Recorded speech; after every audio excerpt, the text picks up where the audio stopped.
Tinubu's problems lands on Trump's desk. My soldiers, before I say a word, look at the screen and the headline.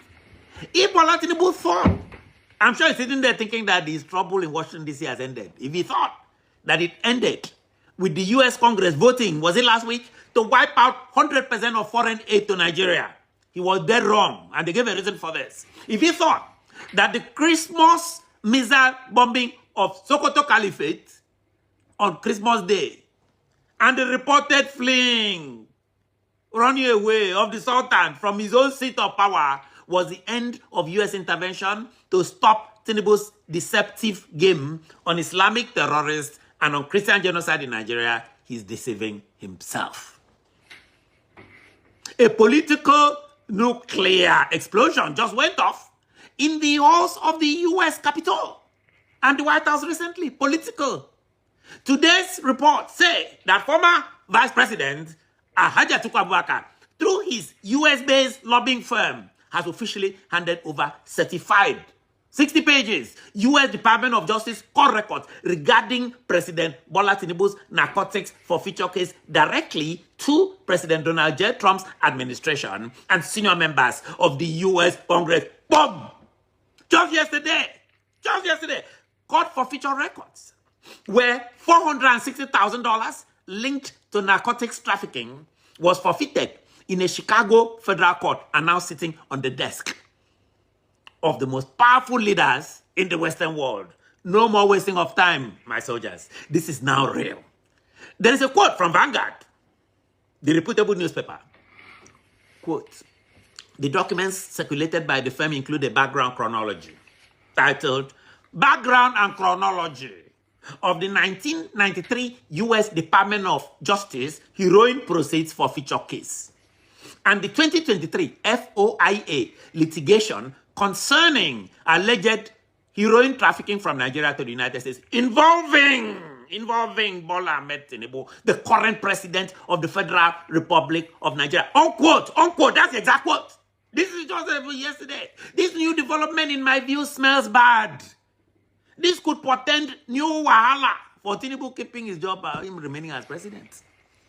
The above leads to the million-dollar question every Nigerian across the globe could be asking today after reading this report.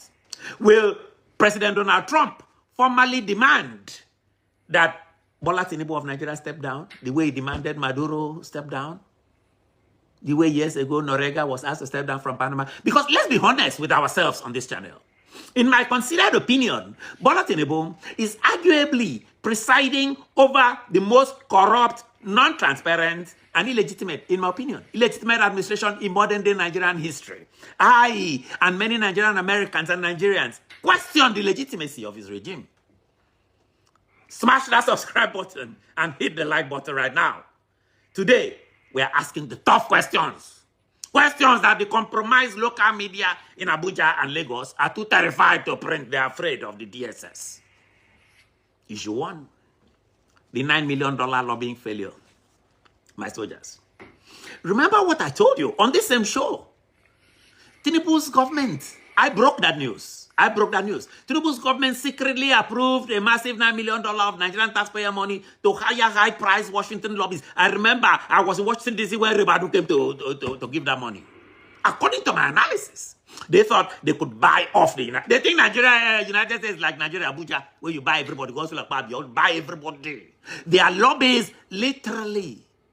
The way I view it, in my opinion, those lobbies, they smuggled, in my opinion, first lady were meeting into private-based events in America. Trump, where she stood on stage and gave what I consider a false narrative to the international community. Those private-based agencies were pro-Trump, so they sent her there. She claimed that there is no Christian genocide in Nigeria, no religious persecution in Nigeria. I think this was rank dishonesty by Senator Remi Tinubu. She knew what she was saying was not true. Well, look at the return on investment for that $9 million, ladies and gentlemen. Number one, the U.S. House of Representatives just last week saw through the lies and voted to cut 100% of all aid to Nigeria over religious persecution. Boom. 2, Congressman Chris Smith and the congressman from Florida and the U.S. legislature, they're moving to slap Magnitsky Act sanctions, visa bans, and asset freezes on Nigerian officials. I know you say you talk about when is it going to happen. Well, We are helping them compile a list. We have 3 names already on the list. In my podcast, I mentioned them. But we have a new name now. The beleaguered Gbajabiamila, the chief of staff. 3.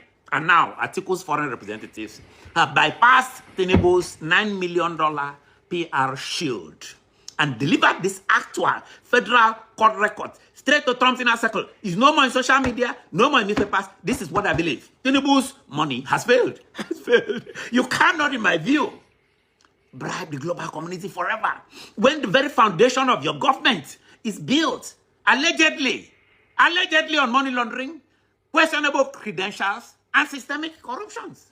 You have not cleared this allegation issue too. Can Trump send Tinubu packing? I know the Ofion show has previously asked that Tinubu resign. We made that demand because we knew more than we could tell the public. This new move to force his removal is significant and welcome by the Ofion show and his soldiers. Whether we like Atiku or not, we want Tinubu gone. Let us analyze the geopolitical realities of Atiku's move.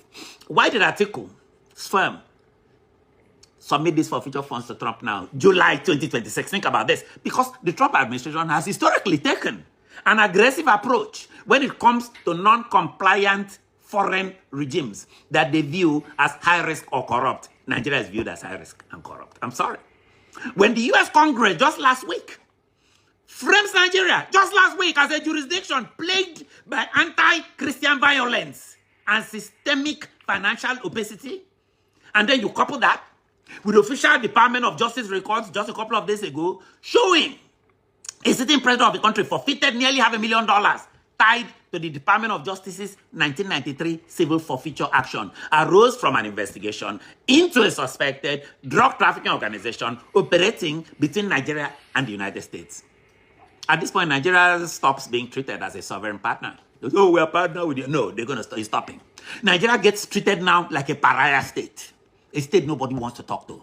We are seeing strategic dissociation in real time. In real time, the United States is signaling that they do not trust this Tinubu's administration. And I'm calling it out clear and direct on this show today. I'm not a diplomat. It is time for Tinubu to be sent packing. If a leader cannot command respect domestically due to economic hardship he has imposed on more than 200 million people, and cannot command legitimacy internationally due to lack of credibility, due to a paper trail of alleged financial crimes and human rights violations, how can he lead 200 million people? His response is to arrest people like Showore and put them in jail so they shut up.